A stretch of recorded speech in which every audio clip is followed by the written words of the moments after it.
Here we have quite an interesting device. This is the Advanced Acoustic model MCD-403 High Precision Transport. As we go up close, this certainly does look like a regular CD player. It certainly does have all the usual functions over there, but it is not. This is purely a CD transport, a CD drive. That means it does not have a built-in digital to analog converter. You have to use an external unit for that. Étude de conception française par Advanced Acoustic. Yes, this thing was designed in France, but made in China. So you get high-end equipment for a very cheap price. Now, as we take a look inside, you might want to change your opinion about this being high-end. Anyway, here we have the digital outputs going to the digital to analog converter unit, which I don't have. I was just using this Denon AV receiver, which does have a digital input on it.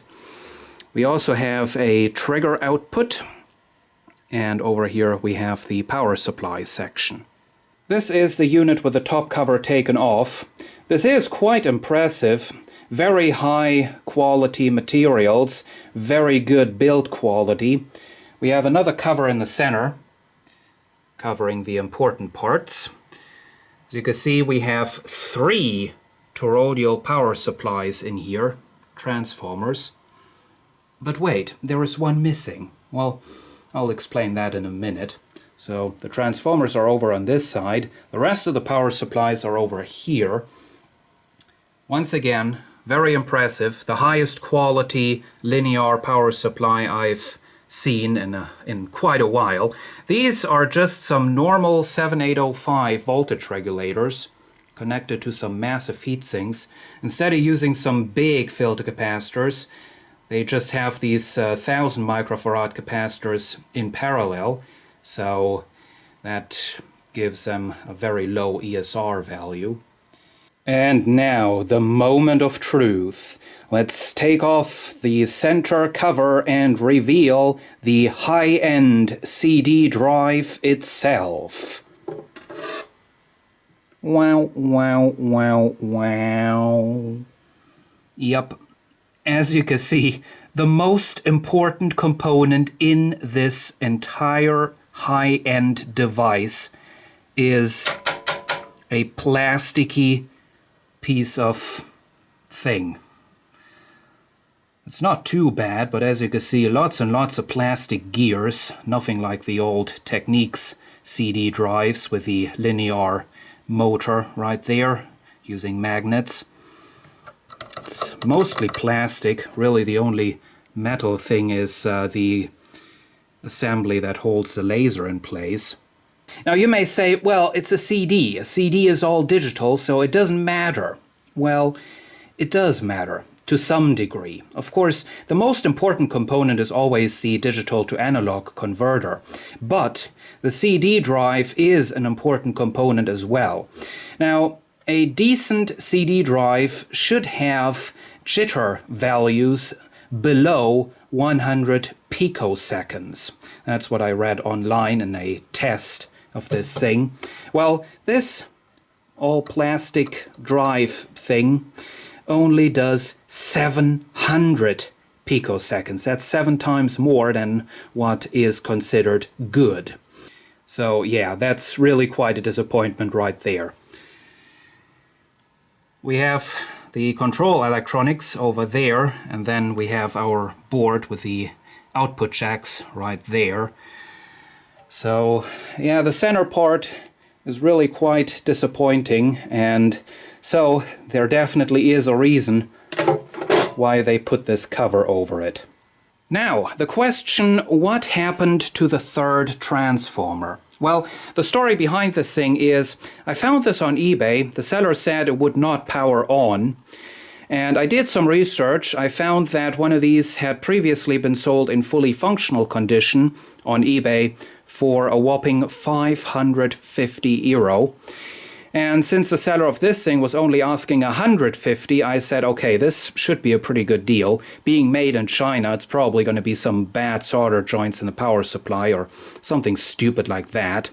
And so you fix that all up, and then you can sell it with a nice profit, or if you happen to like it, you can keep it for yourself. Which, by the way, I don't like this. Not with that plasticky CD drive in it.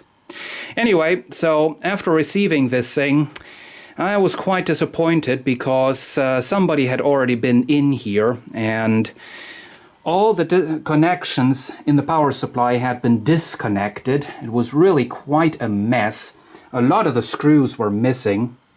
So I spent 2 days reassembling this, replacing all the missing screws and, checking solder joints, making sure everything was wired up correctly. I finally went to power this on, and I found that it's working perfectly fine except the vacuum fluorescent display. And that's where the 3 different transformers come in. Each one supplies a different part of the unit, and I think there is one for all the digital circuitry, there is one for the CD drive itself, and then there is one for the display. That's that one, and I've taken off the black plastic wrapping around it, and that revealed this. As you can see, this transformer has a burned out primary. There is a burned spot right there, and there is somewhere there is another burned spot. I think right there. Yeah, this thing is definitely toast. The primary windings are open, and so this is not going to work anymore. Looking at the diagram, as you can see, it's quite a special type of transformer as well. 30 volts and 1.5 volts times 2. I did try substituting in different power supplies. I tried different transformers. I even tried my bench power supplies, but no success. I was able to get the display filament going, but that's about it. It did not display anything for me. So I finally decided to give up. I put this thing back up onto eBay and I sold it for $175, so at least I'm not losing any money with this. So that's the story of the Advanced Acoustic Chinese high-end, high-precision CD transport that really isn't high precision at all. What did I learn from this story? Keep your fingers away from Chinese-made high-end equipment, because it might look quite impressive at first sight, but in the end it is still Chinese equipment, and what you want to expect from that. Anyway, thanks for watching.